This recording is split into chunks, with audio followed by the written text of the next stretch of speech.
Kellyanne, thank you. After a deadly string of crashes along the busy stretch of Highway 361, there are renewed efforts to make that road safer between North Padre Island and Port Aransas. 3 people were killed in 2 separate crashes over the last week and a half. And our Alexis Green joins us live from the island with the ramped up patrols and big meeting today with state elected leaders to address your concerns. Alexis, good morning.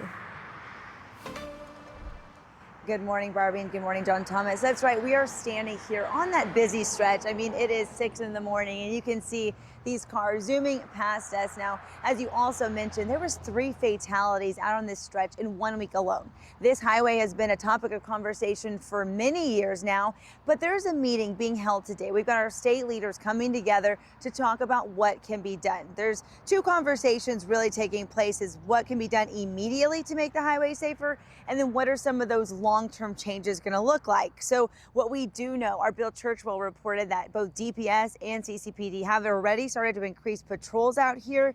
And the next step is getting our local and state leaders to talk about it, which is happening later today. Highway 361 is the main stretch that connects Padre Island to Port Aransas, and much of it still remains a 2-lane road. The latest crashes have renewed that conversation with island residents and leaders who have been talking about this for years. But those traffic increases are just going to continue to increase.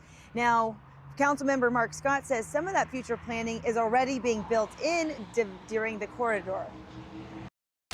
You know that right now, any new project that's platted north of the state park has to set aside right of way so that TxDOT can widen 361. So I think a lot of the emphasis is going to be north of the filling station.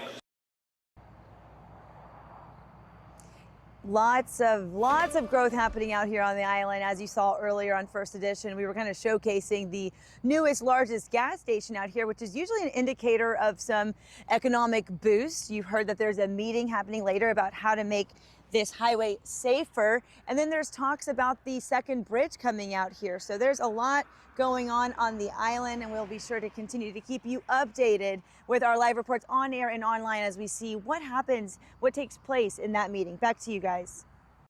Thank you so much, Alexis.